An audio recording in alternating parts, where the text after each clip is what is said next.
jajaran pemerintah Kabupaten Goa,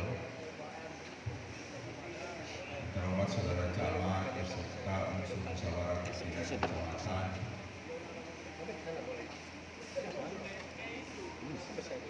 yang saya hormati Bapak Ketua PDRI beserta seluruh jajaran, Bapak-bapak kepala desa dan ketua serta anggota Badan Permusyawaratan Desa, teristimewa Bapak Ibu guru yang tergabung dalam PGRI yang hari ini sedang melaksanakan halal bil halal. Alhamdulillah, kita bersyukur pada Allah Subhanahu wa Ta'ala atas izin dan perkenannya untuk semua hadir bersama-sama di tempat ini dalam suasana yang penuh kekeluargaan. Ini karena dikarunia Allah Subhanahu wa Ta'ala kesehatan dan keafiatan.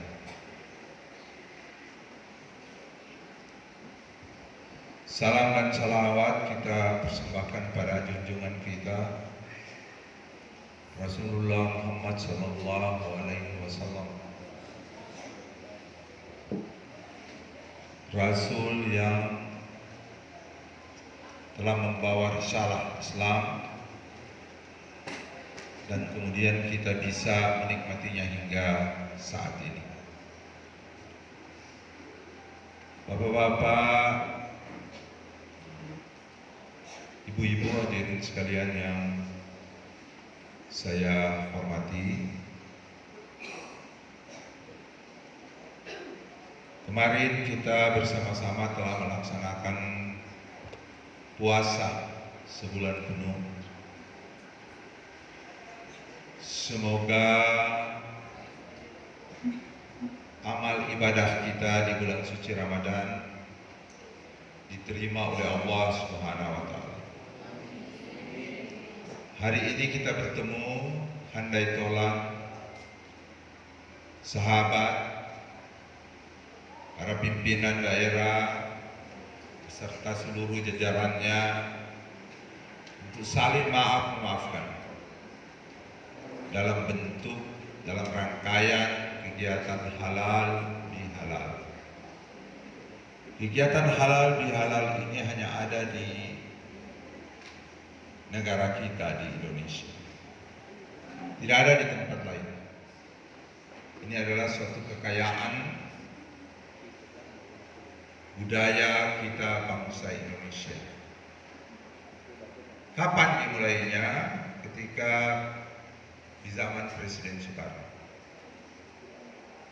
Ketika itu beberapa tokoh agama, para kiai bertemu dengan Bapak Presiden Soekarno membicarakan bagaimana agar supaya ada semacam forum pertemuan antara sesama warga setelah sebulan melaksanakan ibadah puasa. Kemudian lahirlah ide ini dan sekarang kita kemudian melaksanakan secara bersama-sama. Makna daripada halal bil halal itu sebetulnya adalah bagaimana membangun kembali semangat persatuan dan kesatuan, semangat kebersamaan, dan menghilangkan segala macam kendala-kendala psikologi. Kendala-kendala psikologi itu misalnya ada perasaan tersinggung, ada perasaan kurang enak antara atasan dengan bawahan, dan lain-lain sebagainya.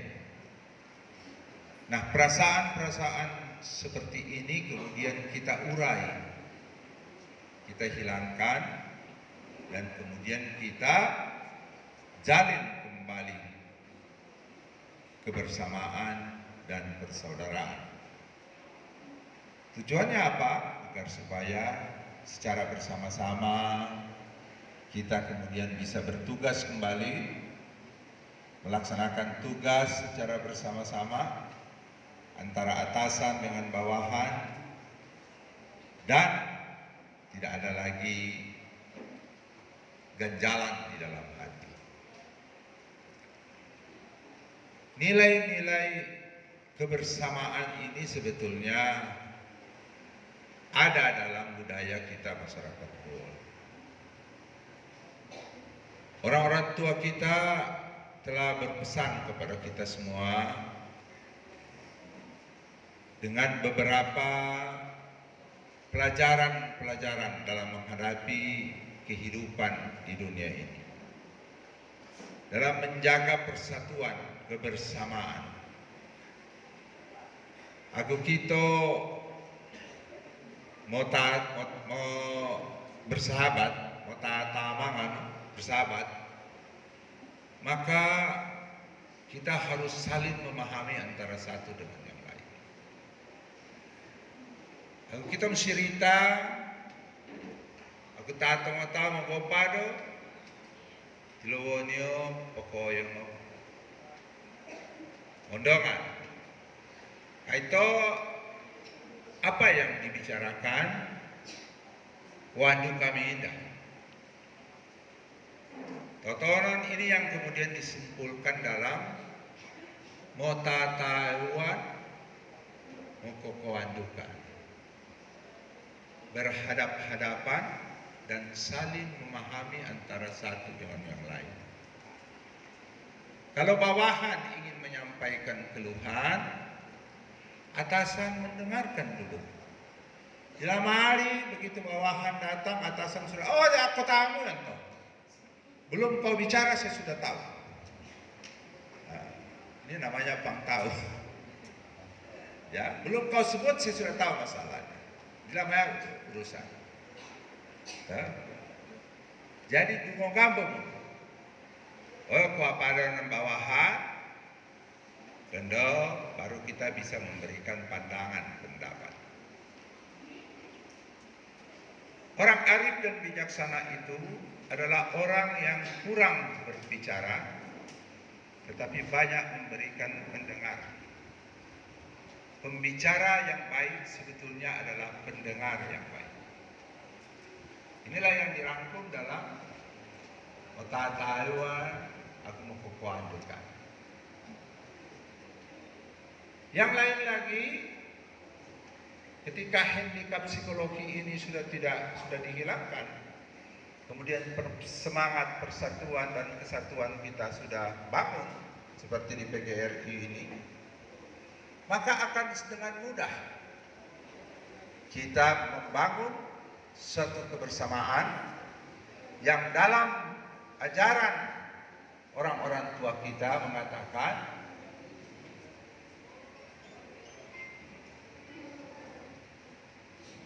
orang tutunugano aku bobotukan.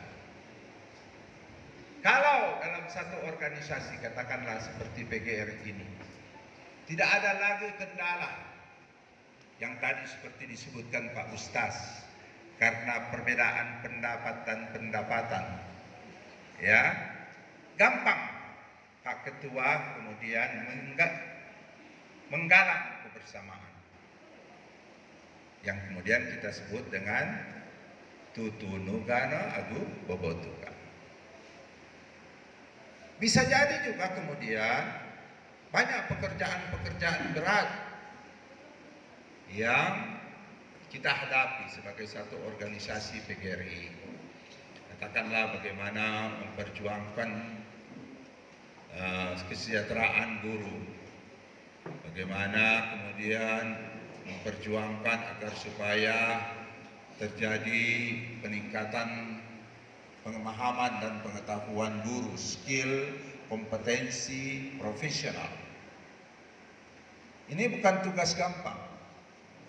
Tetapi bila mana kebersamaan itu sudah terbangun, tidak ada lagi kendala psikologi, tidak suka dan lain sebagainya, maka pekerjaan berat pun bisa kita jalankan secara bersama-sama. Inilah yang kita sebut ajaran orang tua kita biasanya menyebutkan dengan mopo tetu tamingano tetu kokama.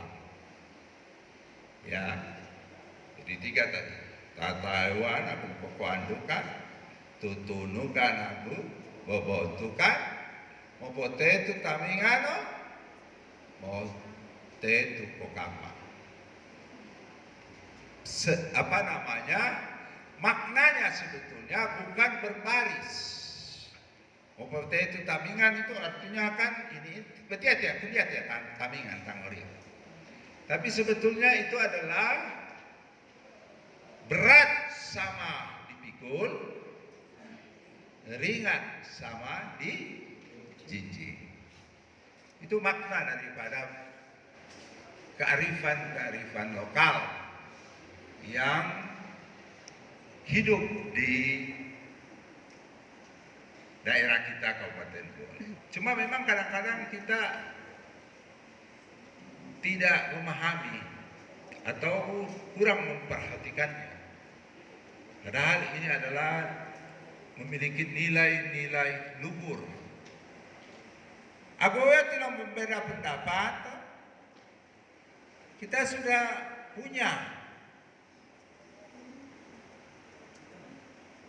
tempat yang namanya Mobokido. Moleunungan. Ya, moleunungan itu sebetulnya adalah saling memperingati sebetulnya. Ya, mototoyo mana tapi mesti mopoponuan. Dalam bingkai mopoponuan. Jadi kritik boleh saja kita lakukan. Kritik boleh, berbeda pendapat boleh kita sampaikan, tapi dalam bingkai kasih sayang sebagai satu keluarga besar. Inilah yang disebut dengan moleunungan. Moleunungan itu artinya kita mopotoyo.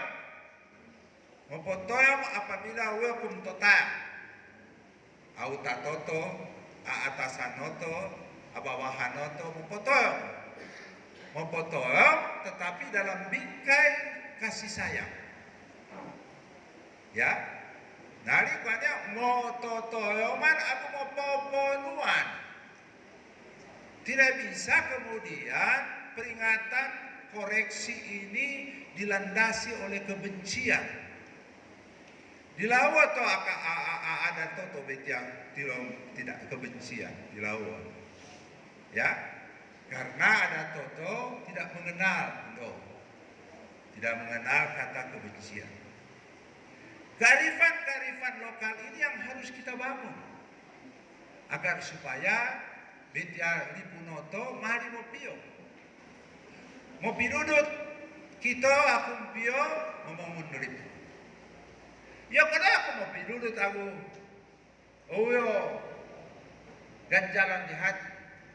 Kalau sudah ada dendam, sudah ada kebencian, ya dulu aku mau Aku mau duduk kok. Kenapa aku karejano toh?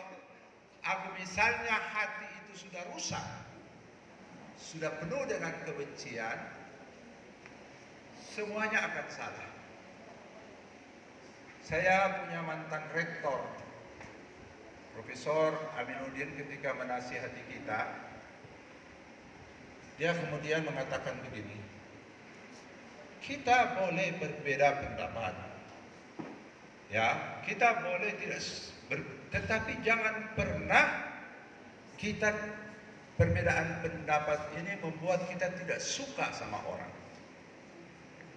Nah, kalau kita sudah tidak suka sama orang, maka semua yang keluar dari orang itu, apakah baik atau buruk, semuanya kita tolak. Dan itu adalah kerugian buat kita. Ya, jangan pernah membenci orang. Kalau kita berbeda pendapat, oke, ya apa-apa. Hari ini kita bisa berbeda pendapat, besok mungkin kita bisa bersama-sama. Bapak Ibu hadirin sekalian yang saya hormati, dan ini dibuktikan oleh beliau. Saya bersama teman-teman tahun 78 ikut demonstrasi menolak yang namanya normalisasi kehidupan kampus yang digagas oleh Daud Yusuf. Daud Yusuf waktu itu Menteri Pendidikan dan Kebudayaan. Itu Daud Yusuf lari, kita lompat dari jendela di Makassar.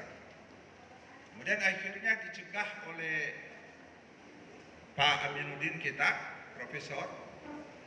Bahkan profesor itu oleh salah satu teman aktivis meludah. Beberapa saat kemudian, beberapa tahun, 1 tahun, ketika keadaan sudah tenang, oleh Pak Daud Yusuf karena masih ingat peristiwa itu menanyakan, di mana sudah orang ini, mahasiswa ini? Dia bilang, saya sudah kirim ke Filipina. Untuk apa dia melanjutkan pendidikan di situ? Bagaimana bisa orang yang meludahi Anda kemudian Anda, oh dia sudah jadi anak baik sekarang. Dan saya sudah kirim dia ke Filipina. Dan sekarang orang itu sudah jadi profesor. Sudah pensiun juga. Nah itulah yang disebut dengan perbedaan tidak kemudian menyebabkan kita saling membenci antara satu dengan yang lain. Tetapi ini tentu saja tidak gampang. Ini tidak mudah. Karena kadang-kadang kalau dendam dan kebencian sudah begitu mengakar, nah ini yang kadang-kadang dilampiaskan. Ya, kalau pelampiasan ekspresi yang didasari oleh kebencian dan dendam, jangan pernah berharap ada kebaikan di dalam. Pasti yang terjadi adalah kerusakan. Ya. Demikian halnya dalam penyelenggaraan pemerintahan. Bapak Ibu hadirin sekalian yang saya hormati. Saya bersama Pak Haji Abdullah Batalibu ini tinggal menghitung hari. Kira-kira ya 4 bulan lagi kami ada di Buol dan sudah menyelesaikan semua tugas-tugas kami. Saya sendiri sudah 10 tahun. Tidak ada lagi peluang dan kesempatan untuk tinggal di Buol. Kalau Pak Haji Abdullah Batalibu baru 5 tahun masih punya peluang dan kesempatan. Tetapi semua tinggal tergantung dari masyarakat. Saya kemudian mengatakan bahwa secara administrasi pemerintahan saya bisa mempertanggungjawabkan semua yang sudah saya kerjakan selama 10 tahun. Secara moral, saya pun juga bisa mempertanggungjawabkannya. Dan secara hukum, saya bisa mempertanggungjawabkannya. Ya, bisa saya pertanggungjawabkan. Di sisa perjalanan panjang selama 10 tahun. Setidak-tidaknya, Bapak Ibu sekalian, daerah kita ini sebagaimana kita cita-citakan menjadi daerah pada papan atas di Sulawesi Tengah ini. Itu sudah bisa kita wujudkan. Dalam diskusi saya bersama Bapak almarhum Karim Bow ketika kita merintis kabupaten ini, kita menyadari betul bagaimana kondisi Buol ketika itu. Pendapatan asli daerahnya hanya 100 juta. Sementara Parigi itu sudah 3 miliar. Dan berbagai macam keterbelakangan. Saya mengatakan bahwa pertama tentu saja kita harus berjuang untuk memisahkan diri dari Toltoli, menjadi kabupaten sendiri. Yang kedua, kita berharap pemimpin-pemimpin yang ada di negeri nanti yang akan memimpin daerah ini harus betul-betul bercita-cita menjadikan kabupaten ini kabupaten utama. Podoy torit beti alipunoto. Kalau sekarang kita memang masih terpuruk, tetapi suatu ketika kita akan dipandang orang. Dan itulah yang kita perjuangkan selama 10 tahun. Hasilnya apa, Bapak Ibu sekalian? Setidak-tidaknya sekarang ini hampir semua kabupaten di Sulawesi Tengah ini datang belajar di kita di Buol. Baru-baru ini 3 kabupaten, Kota Palu, Donggala, Sigi, datang provinsi, datang belajar di Buol. Mereka belajar tentang apa? Mereka belajar tentang bagaimana Buol melaksanakan apa yang disebut dengan SIPD, Sistem Informasi Pembangunan Daerah, yang harus dilakukan oleh seluruh kabupaten provinsi di Indonesia ini. Kenapa kemudian pemerintah provinsi? Kenapa kemudian Donggala, Kota Palu, Sigi, yang notabene kabupaten kota itu harus datang belajar di Buol? Karena kita berada pada ranking 3 nasional SIPD kita. Berada di ranking 3 nasional, mengalahkan 510 kabupaten kota dan 34 provinsi. Itu alasannya kenapa mereka datang ke Buol ini untuk belajar bagaimana penyelenggaraan pemerintahan dengan sistem SIPD itu. Kemudian nanti yang akan datang lagi ini Kabupaten Poso. Ini Kabupaten Poso, kabupaten tertua di Sulawesi Tengah. Kabupaten pertama di Sulawesi Tengah ini adalah Kabupaten Poso. Kemudian Kabupaten Luwuk sudah menyampaikan ke saya. Kemudian Kabupaten Morowali dan Kabupaten Morowali Utara. Kenapa mereka datang belajar? Apa mereka datang di Buol ini? Mereka belajar di Buol ini tentang bagaimana kita melaksanakan program pencegahan korupsi yang dikeluarkan oleh Komisi Pemberantasan Korupsi yang disebut dengan Monitoring Center of Prevention dengan 8 dinas yang diintervensi. Kenapa mereka belajar ke kita? Karena kita ranking 1 di Sulawesi Tengah.